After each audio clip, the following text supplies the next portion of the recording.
As part of its renewable energy vision for the coming decades, the European Commission wants to phase out the use of conventional biofuels, even though they play a big role in reducing greenhouse gases in EU transport. It's a proposal that has everyone in the energy and transport world talking, and nearly everyone agrees it needs work. An absolute disgrace. It's quite shocking.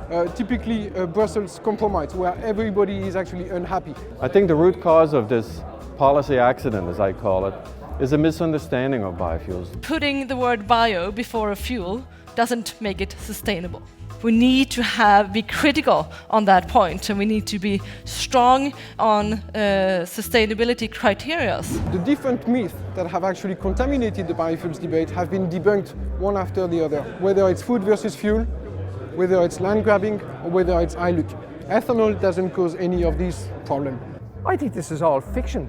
This is what the oil companies want. They want the next best thing that can't happen, and they get rid of the first best thing. I think the distinction between food and non-food crops is not always a helpful one. What we should be thinking about is what's the most efficient way of producing energy from a given amount of land with the best ratio of carbon savings. Back in 2008, I went to the EU Commission and I asked them why would I invest in biofuels, and they told me that absolutely invest in biofuels, but make sure your greenhouse gas savings are high. We've been trying to be very sensitive, and I cannot accept the argument that we are now endangering the investment which has been done in this sector, because we are fully respecting investment cycle, and therefore we also are proposing gradual phase outs. If the goal of the European Union, as Commissioner Šefčovič said, was to promote fuels that have significant savings to air quality, which is what he said, and have high greenhouse gas savings, and then to let the market decide,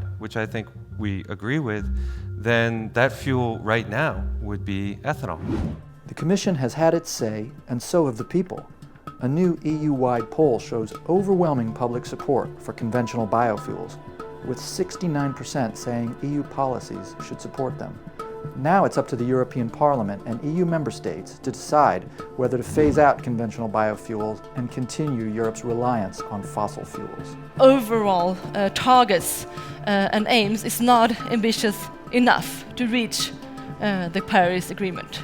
But we see in the short term, biofuels is really important, and we cannot neglect it. Just as we look at the production emissions from biofuels, we believe we should look at the production emissions from vehicles.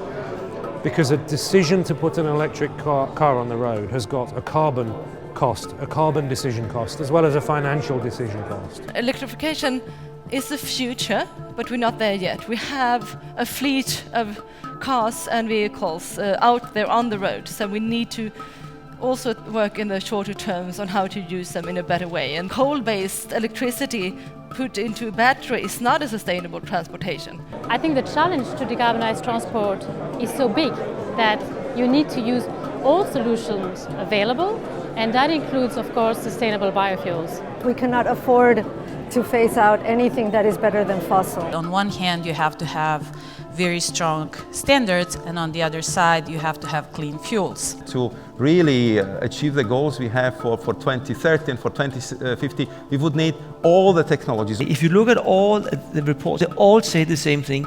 We need biofuels to decarbonize the transportation sector. So you need to roll out everything you can as fast as you can. Our future generations will never blame us for doing too much now. They will blame us for not doing enough. And what we're doing now is that we're not doing enough. By 2030, Europe will need a mix of technologies to effectively decarbonize transport, everything from electric vehicles to sustainably produced liquid biofuels. We all want the same thing, to help reduce emissions, improve air quality, and maintain energy independence. Renewable ethanol drives EU decarbonization. Why turn back now? To learn more, visit epure.org.